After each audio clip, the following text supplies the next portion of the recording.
Hello friends! This video is longer than what is typically expected on the platform, and if you are not involved in packaging production, its implementation, consumer psychology, or product strategy, you may find it somewhat unengaging. So let's talk about whether we actually need smart dispensing packaging in the micro-mince dragees segment. Let's start with the classic model. The traditional model in the FMCG industry is based on a simple principle: the pack aperture, the size of the dispensing opening on the box or bottle. Its geometry is calibrated to the target's single serving. This is the core lever for managing the consumption occasion. Let's look at how it works in practice. A consumer wants 2 dragees. They shake the package. One piece falls out. Psychology usually works such that almost no one stops there. The consumer doesn't want to receive less than intended, so they shake again. Due to the size of the opening, 3 or even 4 pieces may come out. And here, the reverse extraction barrier comes into play. It is easier to take product out of the package than to put the excess back in. Nobody is going to try to force a dragee back through a narrow opening, so the consumer eats 3. The single consumption session ended up larger than intended. Volume went up. On the surface, this seems beneficial.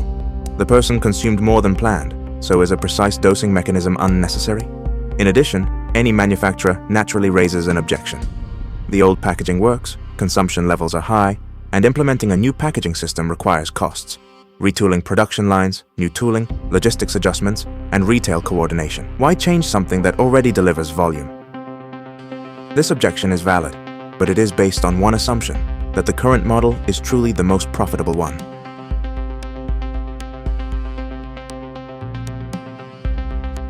To understand this, let's look at the psychological and behavioral parameters of the consumer. At the moment when the number dispensed is not what the consumer expected, what neuroscientists call a reward prediction error occurs.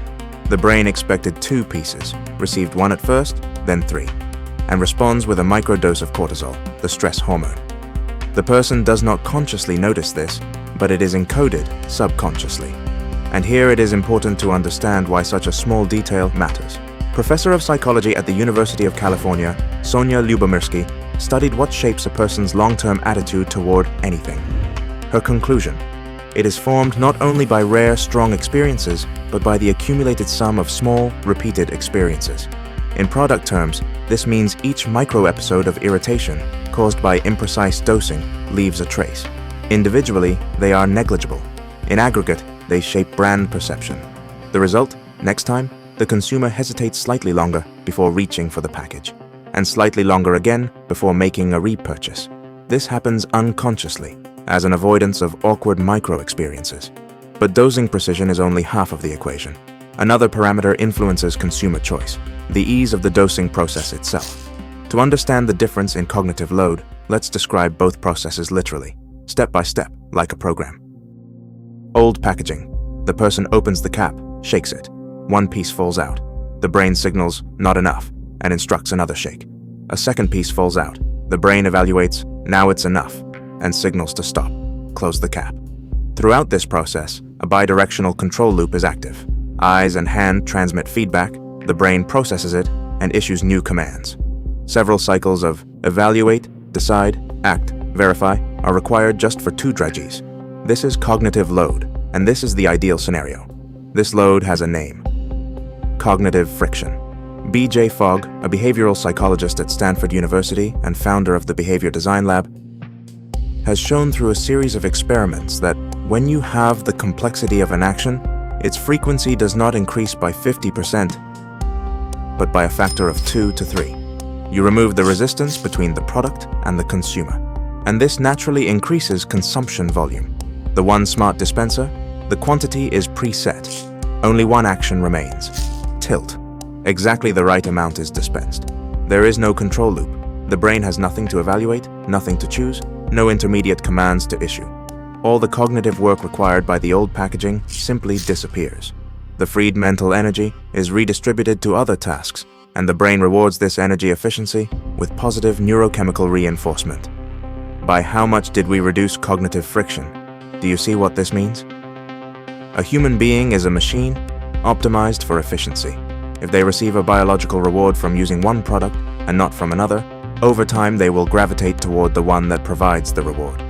This becomes an unconscious choice. That is how biology works. Now imagine what this means at the level of behavior.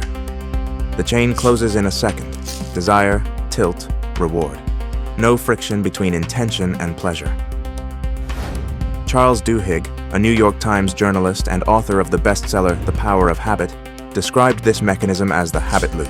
Cue, routine, reward. When the reward is predictable every time, the neural connection strengthens, and after 20 to 30 repetitions, the action becomes automatic, like shifting gears for an experienced driver.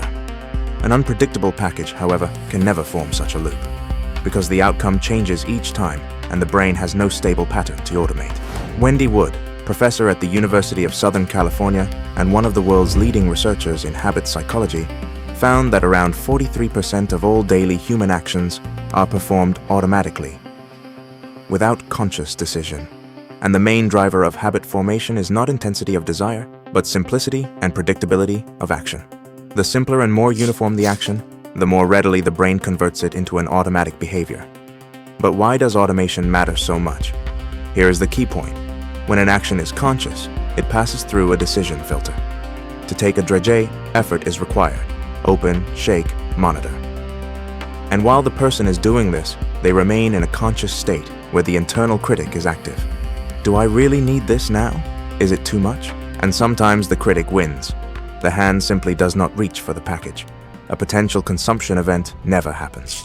When the action becomes automatic, the decision filter disappears entirely. A habit does not ask permission from consciousness. It is triggered directly by a cue. The person does not think whether to consume or not. They simply consume, without deliberation, like fastening a seatbelt. This is the value for the manufacturer. Let's return to cognitive friction. An action occurs only when desire outweighs cognitive friction. If obtaining a drage requires effort, stronger motivation is needed. Otherwise, the hand does not move. Weak, fleeting impulses, and they are the majority, simply fade out before becoming action. The higher the friction, the more desires remain unrealized. Precise dosing removes friction almost entirely, and then even the weakest impulse reaches action, because there is nothing left to overcome. Frequency increases not because the person wants more, but because there is no barrier between desire and action. And with consumption frequency rises purchase frequency. The package empties faster, and in the store, the hand reaches for it without resistance.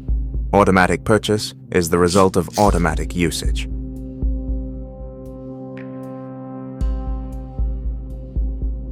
A significant portion of consumption does not happen in isolation, but in social settings, in a car with a passenger, in the office, at a table with colleagues. Robert Cialdini, professor of psychology and author of Influence, described how strongly human behavior is shaped by the presence of others. People instinctively avoid actions that might appear awkward in public. Pouring out a handful of dragees, picking out extras, spilling them onto a seat, these are exactly the kinds of behaviors that feel uncomfortable. As a result, in the presence of others, the consumer simply stops taking the product, and they also stop sharing it, or they share it in a way that offloads the discomfort of dosing onto someone else. They simply hand over the entire package so the other person can dose it themselves. The social barrier blocks both personal consumption and organic distribution through sharing. But when sharing happens through a single elegant motion, without spilling, without contact between hands and contents, the brain does not register stress, but oxytocin, the hormone of social bonding. Sharing becomes pleasant. People do it more often, more willingly, in front of others, and each such moment is a demonstration of the product to a new consumer without a single advertising dollar spent. So what is the conclusion here? The traditional packaging model may win on single session volume, but it loses on long-term frequency and social reach. But is there real-world evidence that reducing cognitive load in product consumption can translate into concrete financial results? It is worth understanding whether this can actually be profitable. There is, and it is again Orbit. When they introduced the jar format for chewing gum, they effectively reduced cognitive friction. It is the same paradigm. When Orbit gum was sold in flat packs, chewing gum required a full sequence of actions. Find the pack in the glove compartment, pocket, or bag. Take it out, extract a piece. Each step is friction between desire and outcome. Then Orbit released gum in a jar designed to fit into a car cup holder. The sequence was dramatically shortened. Reach out, open, take. And they did this at only one level, product access. At the level of dosing itself, friction remained, and with small dragees this is even more complex. But even this single improvement was enough to increase sales by 20 to 40%. The One Smart Dispenser reduces friction across all levels, both access and dosing, almost to zero, down to a single automatic action. And now recall how this is always shown in advertising. A simple tilt of the package, and exactly one or two pieces, fall precisely into the open palm or directly into the mouth. Clean, effortless, perfect. But try to replicate that in real life. It doesn't quite work, does it? Yet advertising is meant to show beauty because it is art. It has the right to present an idealized image because advertising is a dream of a perfect world and a perfect product, and of that one gesture that always works on the first try. For half a century, that gesture existed only on screen. One tilt, and a precise dose falls into your hand. But now it is no longer a dream, and today it can be in the hand of every one of your customers.